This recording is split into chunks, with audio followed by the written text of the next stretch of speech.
My first memory of Alpharetta is North Point Mall, and Is that going where to you the had your first kiss? no, but it is where I got my first pair of ripped jeans from Abercrombie. Really? Oh yeah, and Hollister, and I used to, I could pop my collar. I was from that era.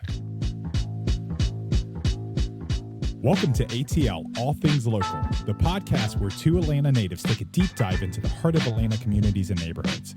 I'm Adam Mitzi, your go-to Atlanta realtor. And I'm Jeff Goddard, your trusted lender. Together, we're here to give you the inside scoop on areas in ATL, from their rich histories to their contemporary amenities. So sit back and relax while we explore all that Atlanta has to offer. Welcome to another episode of ATL, All Things Local. Today, we're doing a deep dive on an OTP neighborhood and city. Yep. Alpharetta. Alpha for being the best, and Retta for Maybe a Gone with the Wind. Yes, Gone with the Wind, exactly. Yeah. Margaret Mitchell, bring it back again. Yeah. So Alpharetta, when I think of Alpharetta, I think of my first memory of Alpharetta was early 90s, driving down some road out there, and there was nothing but horse farms, and some dude pulled out in front of me with a mint condition 427 Cobra, and he just took off. Oh yeah. Like, oh man, this is awesome. And it's giving me chill bumps thinking about it right now. But there was nothing around. It was just these rolling hills and big open spaces. And now what do we have? Well, I mean, you want to go see a Ferrari in person, there you will always see one driving an Alpharetta. Like someone out there has a Ferrari or a Lamborghini, and you'll see one. And they sell Lamborghinis right there near North Point Mall. It's probably a stone's throw away from there. Yeah, but when you need a Lambo, you just swing by there. Yeah, my first memory of Alpharetta is North Point Mall, and going to you had your first kiss. No, but it is where I got my first pair of ripped jeans from Abercrombie. Really? Oh yeah, and Hollister, and I used to, I could pop my collar. I was from that era. Yeah. What year was that? I have no idea. 2000. So it was post Y2K. No, it wasn't. But that's when the mall, malls were big in America, and North Point Mall was kind of the anchor for Alpharetta for a long time. And now I guess it's Avalon, The new mall, Avalon. Yeah. Avalon.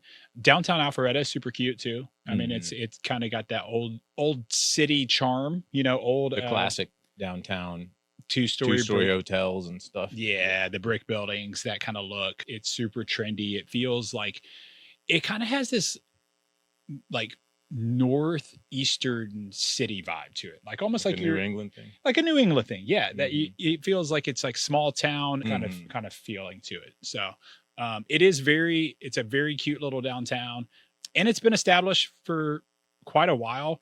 There's a lot of money there. And there is a lot of money there because there are the best school districts arguably in Atlanta are right there.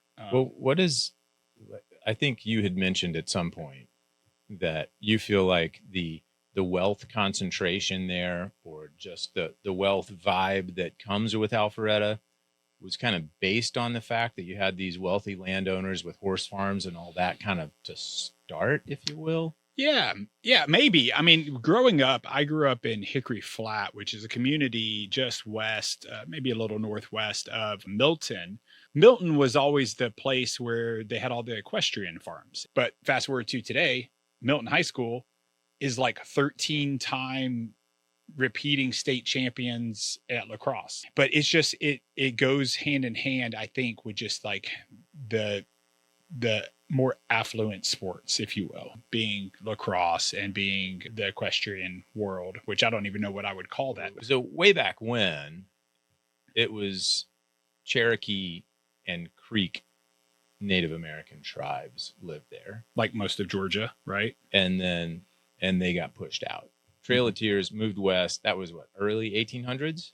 Yeah, most of that treaty stuff happened in 1820s to 1830s. Okay. And then fast forward a little bit, Civil War's going on. I guess they're not right in the thick of it, but No. they're close. And then they get this smallpox outbreak. But that just sounds really scary. But I think that probably gives Alpharetta some of its like tough, kind of gritty personality. Yeah. Yeah, I can see that. That kind of is underneath some of this affluence and big spaces and fancy houses and all that. Would you agree with that? Yeah, I would agree with that. I'd agree with that. And the other big thing that I think really defines Alpharetta is the freeway. It wouldn't 400 be like that if we didn't have 400. And, Yeah. It's kind of like how Gwinnett just kept moving further and further out on 85. I think when I was a kid, Roswell was the thing, and it stopped at Roswell. Mm-hmm. And now it just keeps going. Yeah, and that's really interesting to think about because, when the mall got built, that was the reason we would go there. And now Avalon is there right off of 400. Mm-hmm. Downtown Alpharetta right off of, Old Milton Parkway, all of that. And then go further, Halcyon, which is the other development technically in Fulton County. Maybe, I guess that's Alpharetta still, but it's right on the border of like Cumming area. Mm-hmm. But you've just got more and more development happening right off of the interstate. And now they've also passed a large grant for another Peach Pass on 400 to kind of help with traffic as you kind of get towards Holcomb Bridge Road and that Roswell exits that are really popular, really right at the Chattahoochee. Mm-hmm. It starts to bottleneck a little bit, and they even at one point had a shoulder that you were allowed to drive on during certain hours. But now they've luckily got a huge investment, millions and millions of dollars investment to extend one additional lane. So hopefully offer some relief. And speaking of living there, I think when you think of these areas, typically my head goes to swim tennis communities, gated communities, large lots, half acre to 2 acre lots that are within these communities. A lot of development from late 1990s to the Great Recession. Mm-hmm. And then newer development after that, being you'll see some occasional 1960s ranches and stuff. They're there for sure. They exist. They are. Yeah. But I feel like there was a large push for those spec built houses and, dare I say, custom built neighborhoods. Well, let's just say you call the listing agent and they say, "Hey, Adam, before you show this home, I just want to let you, do you know about this neighborhood?" And you go, "Yes, I know about this neighborhood." "What are you about to tell me? What are you going to riddle upon me today?" "Well, this is a custom built neighborhood." And you're talking about a traditional house, right? Yeah. And it looks like cookie cutter kind of stuff. Exactly. It's custom. Well, David Fuqua built this home, and there's only a few Fuqua and Associate homes around here, right? And that's what they say, and then it's one of those things that I hear Fuqua and I think of Fuqua that has done Madison Yards and that has done the commercial development. Well, no, David Fuqua is a whole different thing. And if you don't know who David Fuqua is in Alpharetta, just go schedule some showings and you'll find out very quickly who David Fuqua is, because everybody claims to have a David Fuqua built custom traditional home built in 2004 that is this aged 20-year-old traditional house that is apparently a custom build home. I'm assuming it's kind of hard to figure out who the actual builder was on a lot of these. Yeah. You could go pull building permits or something. Yeah, but, exactly. Just readily available data. I wonder how many people just kind of claim. I think, 50-50 is what I would guess. Yeah. They go in there to build these homes, right? They charge them a certain price. He had this air about him that it was like the Fuqua ones were the ones that people wanted. And that thing has just like continued on. And so expect to pay an additional $100,000 to $200,000 for one of these houses, just something to put out there. But mostly of what you would find as far as housing inventory goes is 5+ bedrooms, think some on slabs, but most of them with basements on rolling large lots, traditional style homes, lots of brick homes, and some gated communities, some, I think there's 164 neighborhoods within Alpharetta. Prior to our last home purchase, we, on a whim, were like, let's see what we could find in Alpharetta for the same budget. Yeah. And we were quickly overwhelmed with 10,000 square feet. Yeah. It was nuts. Yeah. Like we would never see the other family members. And, you could tell looking at some of these homes, they weren't new construction, but it's hard to keep up with that much house. Yeah. Because even when everything looks really nice, you go to one part of the house and it's like, well, I guess nobody's cleaned or touched this in a while. Right. Nobody ever goes in. Yeah. So really, some really big homes out there. Yeah. And then the other thing that you kind of want to look for is which communities are HOA and tennis communities, because those are going to have a little bit more, well, let's just say like of that community feeling that you're wanting, the get-togethers at the pool, the internal networking within the neighborhoods. Not that some of the ones that don't have internal, get-togethers and things like that. They do.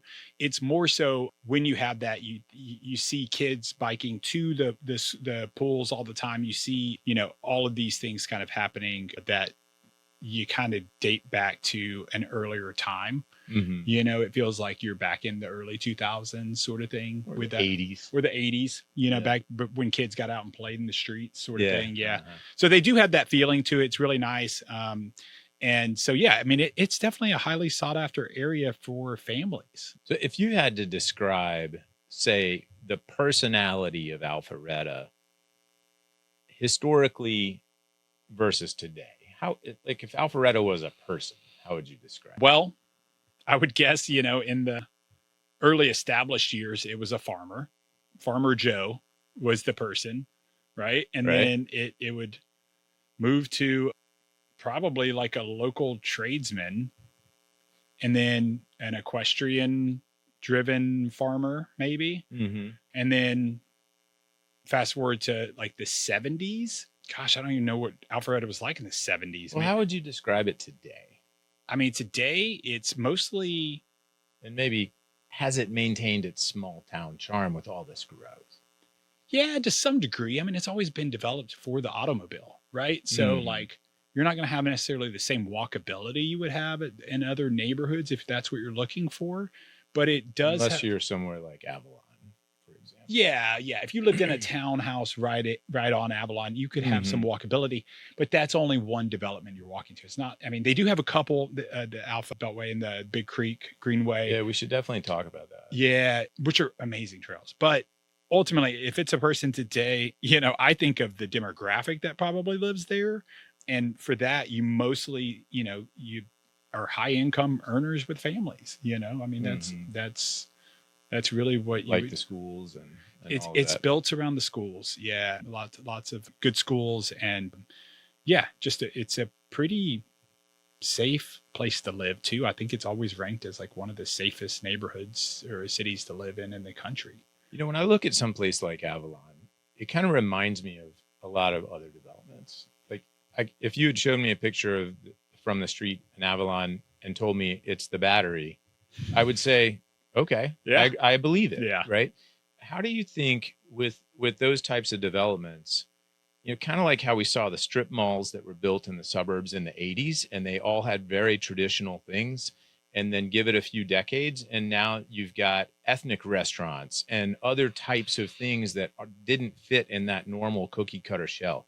Do you think some of these developments, whether it's the Battery or someplace like Avalon, is going to have that type of transition, maybe away from the larger chain stores to more independent mom and pop kind of things? Or is that just, is that old decades past how that went down?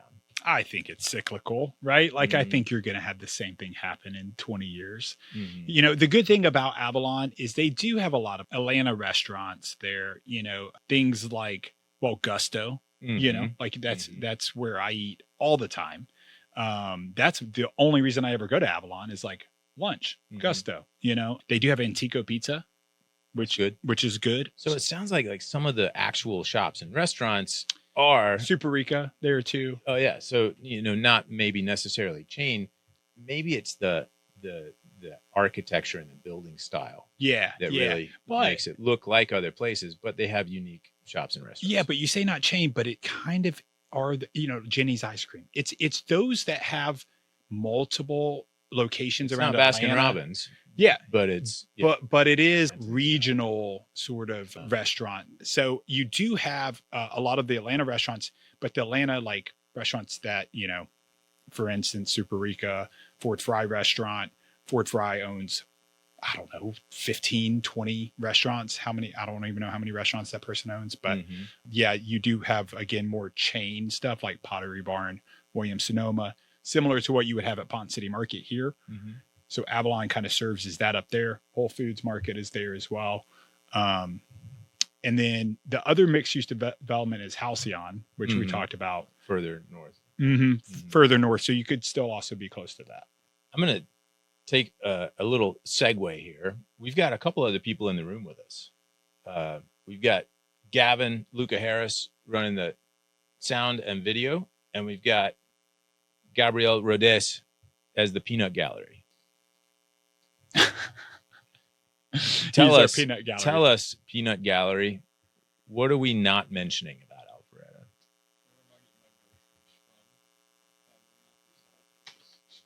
Yeah, I mean,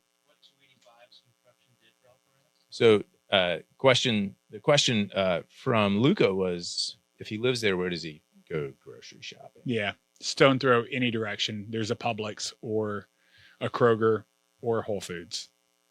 Almost within 2. And then the other question was, what did 285 do for Alpharetta? I would say 285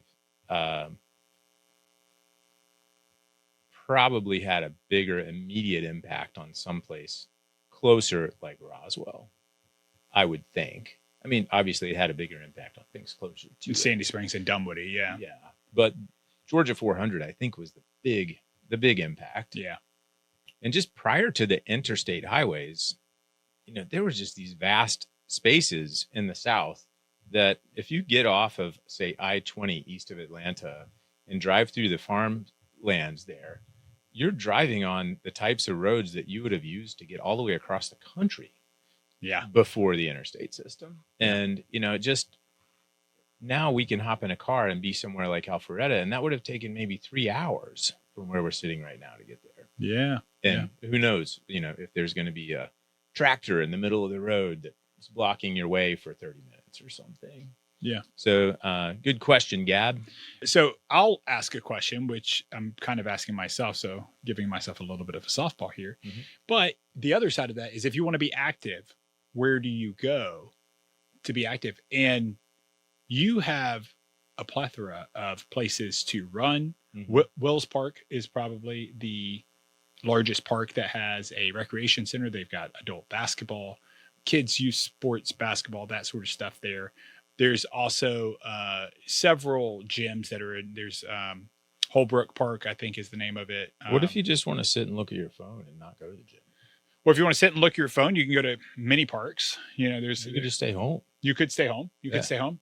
Or I think we should talk about Big Creek Trail. I think there's some of the trails and connectivity, and I think forward-looking developments that are going on there that seems like are really going to drive a lot of what defines the area moving forward, I would think. Yeah, I would agree with that. And I mean, too, it depends on where you're at within Alpharetta. If you're on the north side, you're going to be more development, but also more available land to continue to develop. Whereas if you are closer to Old Milton Parkway and Avalon and all of that, a lot of that stuff has already been developed, and those neighborhoods aren't really going anywhere where they've got strong ties. But do you know much about the Alpha Loop? So there's the Alpha Loop, and there is Big Creek, the Greenway. Yeah. So I have never run the Alpha Loop. I think it's 10 miles. Is that right? I don't know. Just heard about it. Yeah. But that sounds like it's probably about right. I think it's like 8 to 10 miles, something like that. Maybe it's 5. I'll do a quick search and see how far it is. I think there's basically plans to turn that into more than just a trail to run on. Yeah, and and I think it's 8 miles. Okay, thanks. Peanut Gallery said it is 8 miles, but I'm sorry, Gab said it was 8 miles. And then it does have an extension, and I think it's actually part of the Peach Path, which is thousands of trail miles foundation, Peach Path Foundation, thousands of trail miles across Georgia. That's Georgia. Wow, that's interesting. I wasn't familiar with that. And then the big Creek Greenway I have ran on, and it is so beautiful. I mean, it is all, the boardwalk that like the South Fork Peachtree Creek Trail is, it has that big boardwalk. Yeah. So it's like that, but it's really low to the ground. So it doesn't have the railing on the side, and it has a little bit, but it's really good to run on. It's not necessarily the best to technically ride your bike on because it's very shaded. Jeff right now is showing me a picture of this map, and we'll put this up if you're watching it on YouTube, but you can see the green area around the trail. And I kid you not, those are trees. I mean, if you want to, if it's hot right outside, in the middle of all these neighborhoods and roads and everything, but you're right in this linear forest that you're moving through. All of these neighborhoods are somewhat close to this, especially this actually starts at Halcyon pretty much and runs all the way out, and it dips and dives into other parks. And so you have offshoots you could take from it. And it's a really nice, easy to run, easy on your knees because it's on this boardwalk trail system. You can go get miles in. I mean, I think we ran 10 or 11 miles on it. So out and back, I think maybe we're in 12 because I think it was 6 miles out and 6 miles back. Well, good for you, man. That's a long run.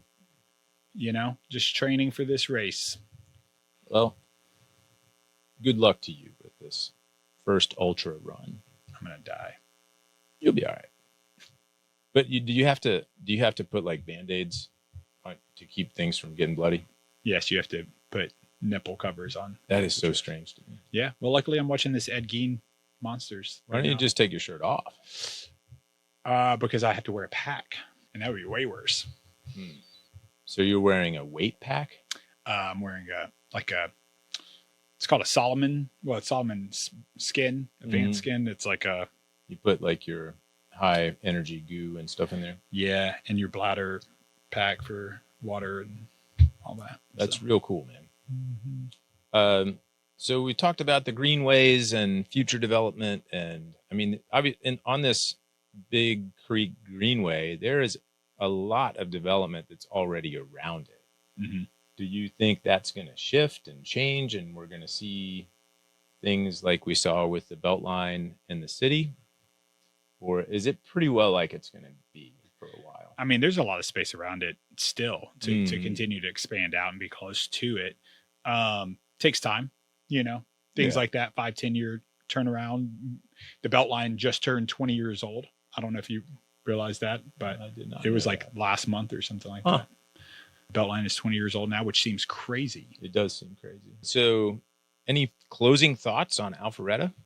Just if you have children and you care about their education and are looking for a family-friendly place to live that you can afford, if you can afford Alpharetta, it's a really good place to live. We'd love to help you. I mean, the reason we do this podcast is to help guide you to your next house or to move here and show you these. If you need money, let me know. Jeff lends the money. So if you need to find a perfect home, let Mincy know. That's right. That's what we do. And so I've got a full guide of a spreadsheet of every single neighborhood that is in Alpharetta that I built for some relocation people from tourists coming here. So happy to share that as well. And I think it's a great place to live. I grew up not too far from there, so I've known it for a long time. And even my high school job was at North Point Mall. So it's good times. It's a good spot. Well, we will cover another neighborhood next week. And if you have any suggestions on neighborhood you'd like for us to cover, we're happy to do so. Please give us a like and follow. And if you're watching on YouTube and have any questions, please leave a comment.